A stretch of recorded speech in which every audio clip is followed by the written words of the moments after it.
The 80s slasher genre is pretty much the bedrock, or foundation, for the popularization of horror in America. They of course aren't the first horror films, and I'm not saying horror wasn't a thing people liked prior to them. The 50s and 60s had plenty of black and white monster movies that were enjoyed by general audiences, but slashers brought a new wave of appreciation for the genre to the general public, and on the top of the slashers were three kings: Freddy Krueger, Jason Voorhees, and the one that started the trend, Michael motherfucking Myers. The original Halloween movie is my favorite horror movie of all time. It masters everything: suspense, atmosphere, mystery, terror, characters, chemistry, and more. In many ways, I would call it the perfect horror movie. John Carpenter's mastery of the filmmaking is unmatched in the way he did the Halloween movies. I love Myers, the way he stands there the whole movie, watching Laurie, the way he tilts his head curiously when he makes a kill, the lumbering presence and the mystery of who he is. Fun fact, did you know the reason he's called The Shape in DVD is because the first movie he didn't have a name? He was merely supposed to be the embodiment of evil, and that is portrayed extremely well. But all that aside, how is he in terms of Dead by Daylight? What's his adaptation into the game entail?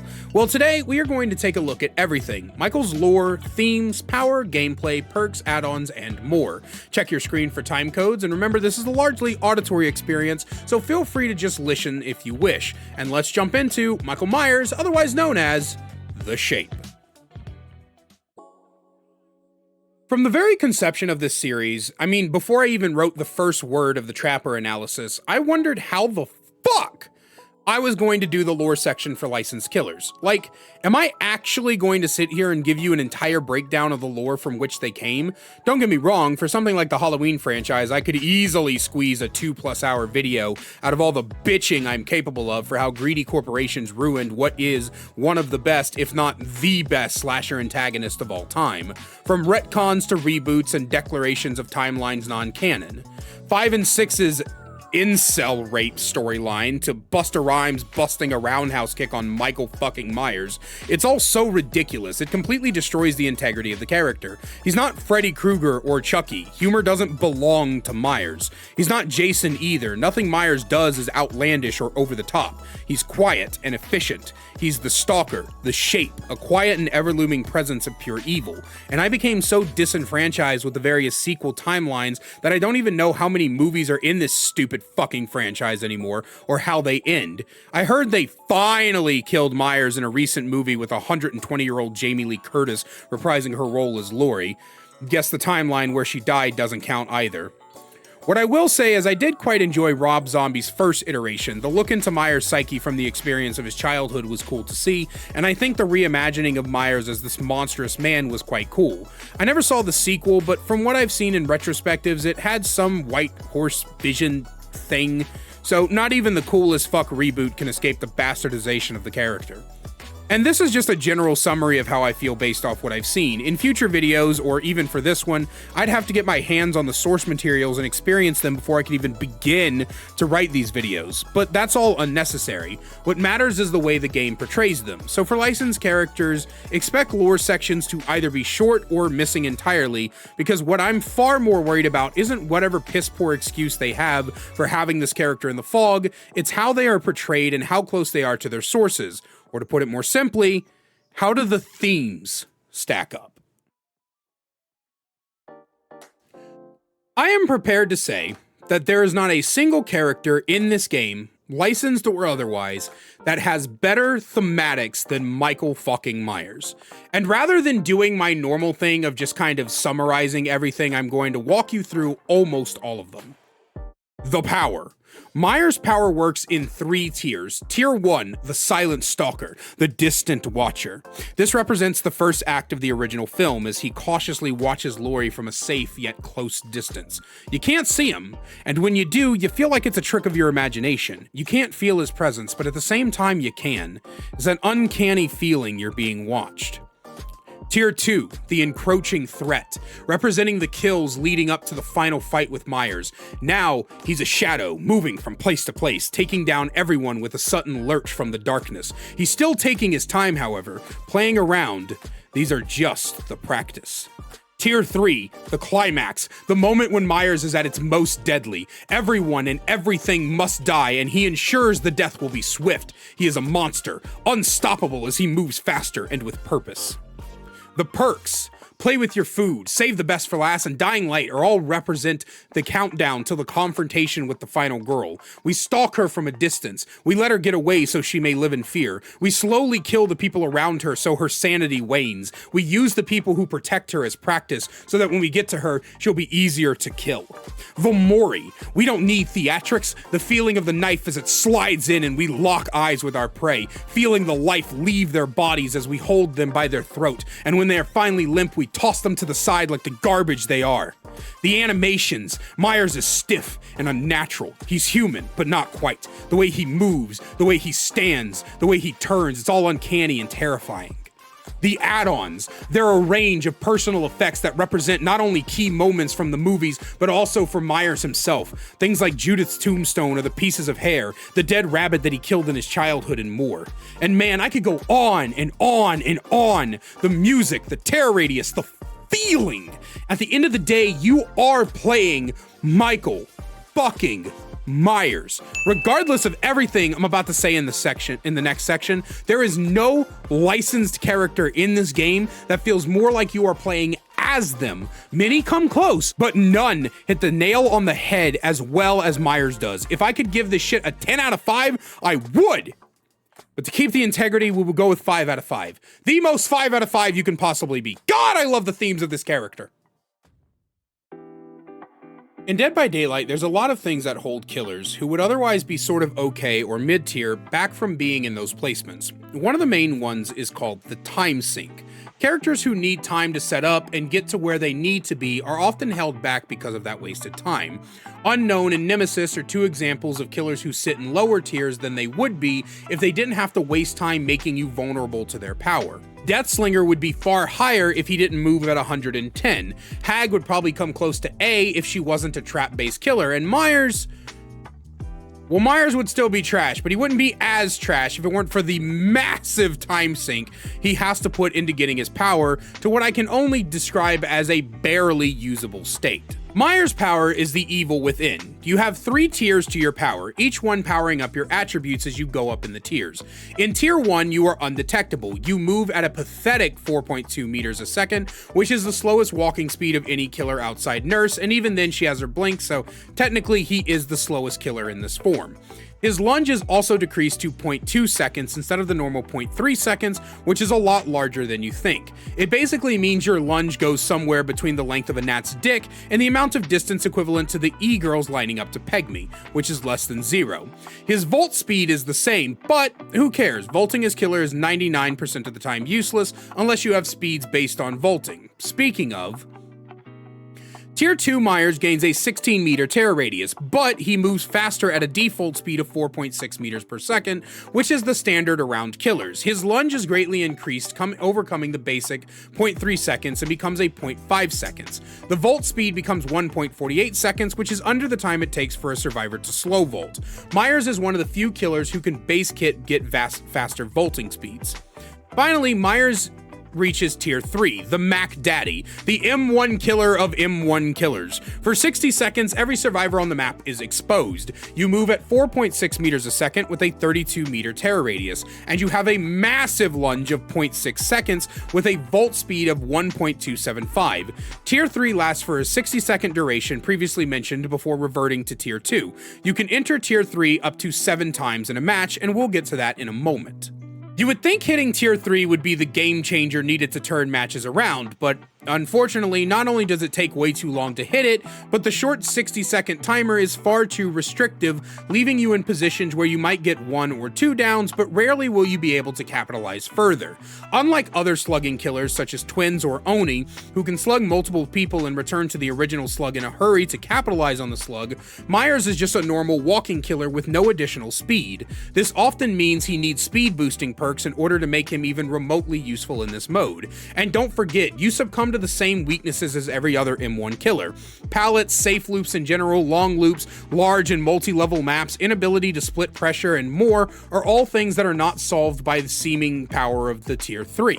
So is that all then? Is that the only thing that's making Myers weak? No, of course not. There is the all-important time sink I mentioned earlier, because we still haven't talked about how to tier up. In order to make your way through the tiers, you have to stalk the survivors, you little peeping Tom. I see you outside my window. You like to watch, don't you? Creep. Now the stalking gets a bit mathematical, so stick with me here. In order to stalk, you press and hold right click. Every survivor within your field of view in a 40-meter range begins getting drained of stalk. The amount of stalk they have is shown by the color of the survivor, going from white to red. The further you are, the slower the stalk speed gain, and as a fuck you cherry on top, you can only stalk one survivor at a time. If multiple survivors are in your field of view, then you will prioritize the closest one, meaning that stalking multiple survivors does nothing for you. Now this is where the math kicks in heavily, and it's going to get really boring, but there's a test at the end, so pay attention. It takes 5 stalk points to tier up. Each survivor has 10.1 stalk points for a total of 40.4 in the trial. For those paying attention, that means that you can hit tier 2 once and then have enough left over to make it into tier 3, 7 times. If you're wondering why the extra 0.4 is there, it's to accommodate for a few add-ons that increase the stalk points needed to enter various tiers, but we'll get to those later. In any case, stalk drains at a rate of 1 stalk point every 0.8333 a second, and the time takes longer the further away the survivors are. The best case scenario without add-ons is you will go up a tier in 6 seconds, but more than likely you will find tier ups taking anywhere from 8 to 10 seconds on average, and that doesn't seem that long, but keep in mind that the timer is how long it takes if you just straight up stare at the survivors most of the time. The survivors will be breaking line of sight, and in the time you are stalking them, you are slowed to a movement speed of 0.92 meters a second, meaning that in the perfect 6-second time, they will take massive distance and find cover, turning your 6 to 10 second stalk up into multiple minutes at times. It's not about the amount of time it takes to tier up, it's about the effective time it takes with all the interruptions, which is why many people who are newer to the game believe Myers is so strong, because they don't realize when he is stalking them, so they stand there like that one kid in The Incredibles after Bob picks up the car, staring at Myers in confusion and amazement until he suddenly hits tier 3 and rams his knife into them without so much as yelling surprise. This massive time sink to even get to tier 3, combined with the short duration of the tier 3, makes Myers a bottom tier killer. It takes too long to tier up. Once you are tiered up, you can't do much, and then it reverts, wasting even more time. And that's not even counting the fact that you run out of your power, so those 7 minutes of tier 3 you have, shut the fuck up, Wesker, better be worth it. Remember, gens take 90 seconds, bare minimum, to complete, meaning that normally by the time you hit your first tier 3, at the very least 1 gen, more than likely 2, will be completed. So how would I fix this? It's actually not that complicated. The first thing I would do is remove the stalk limit, so no more distance drop off and no more limited stalk points on survivors. This means you can stalk from across the map provided you have the line of sight, and survivors will never run out of stalk. This fixes several issues. It lowers the time sink, meaning you can get into the action more effectively, and it also means that you don't have to worry about accidentally killing a survivor who still had stalk left and losing out on your potential max tier 3s. Step 2, I would increase the tier 3 timer to 90 seconds. Remember that even in tier 3, Myers is an M1 killer, and that weakness still shines through. So even in tier 3, he can easily be played around. This also provides a dynamic for survivors, where they would heal before because the timer of Myers tier 3 was so short. Now they might decide healing isn't worth it at the moment, and it can provide macro play for survivors. Step 3, improve tier 2 and tier 3. Give tier 2 a pallet break speed of 2.3 seconds, and give tier 3 a pallet break speed of 2.0 seconds, basically incorporating a base kit brutal strength at tier 3. There is a predictable problem with brutal strength synergy, but as my chatter Mazum pointed out, we could theoretically remove bloodlust in tier 3 to compensate for what is essentially an overcharged mode to incentivize not slugging. My chat also came up with the idea that while Myers is carrying someone, his tier 3 timer is slowed by 50%. And step 4, assuming all these changes go through, I would make the time to tier up a flat rate of 8 seconds. Since distant drop-off is gone, it would only make sense. Now, outside of the fixes, let's talk about perk recommendations. Similar to Trapper, you want to avoid gen kicking perks best you can and run passive slowdowns like Deadlock, Pain Res, DMS, and more.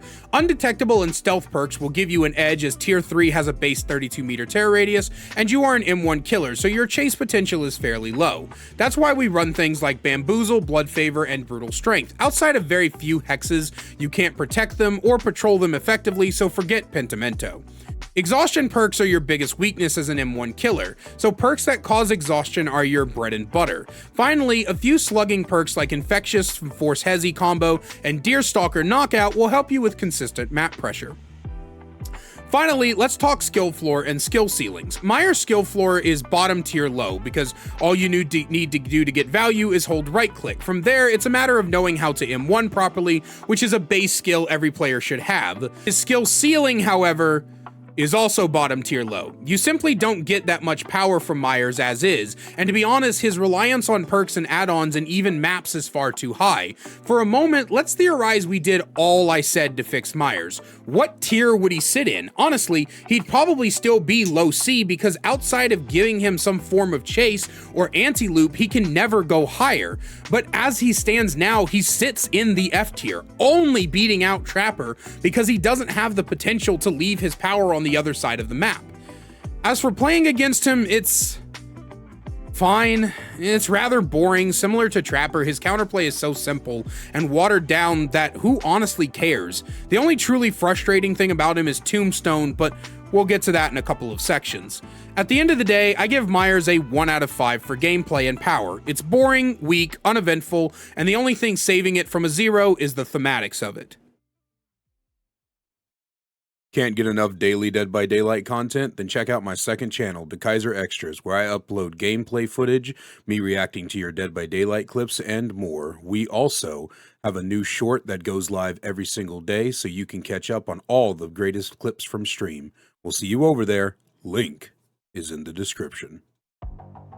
Myers just might have the best example of a confused gameplay perk design in this game. He has one extremely good perk, one that has literally one niche use, and one that nobody uses except losers like myself who are always trying to find new ways to make the mediocre builds for the sake of content.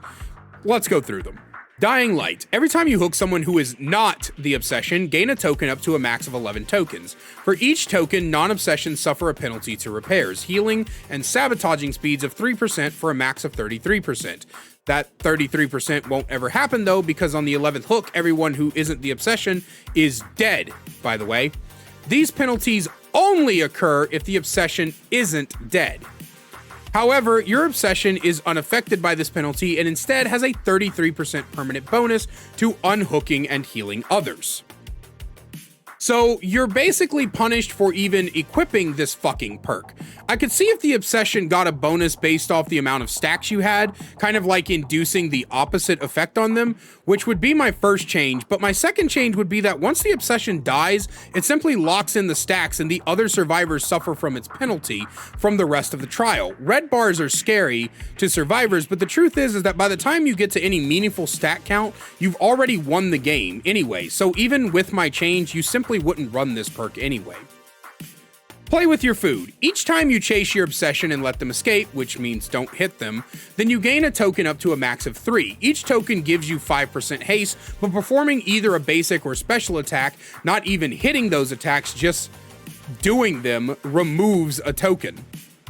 Honestly, this perk is so hard to change. The reason it sucks is because you have to actively let a survivor go, essentially wasting your time. Its only real use is on Tombstone Myers, where you kill people without M1 or M2ing, which fits, I guess. It is his perk, but outside of that one use, some people use it basically for the memes. It has too much of a time sink and quite often results in you throwing your game for value, but I can't think of how to improve it otherwise of maybe don't make it take a token on a miss, instead make it remove all tokens on a hit.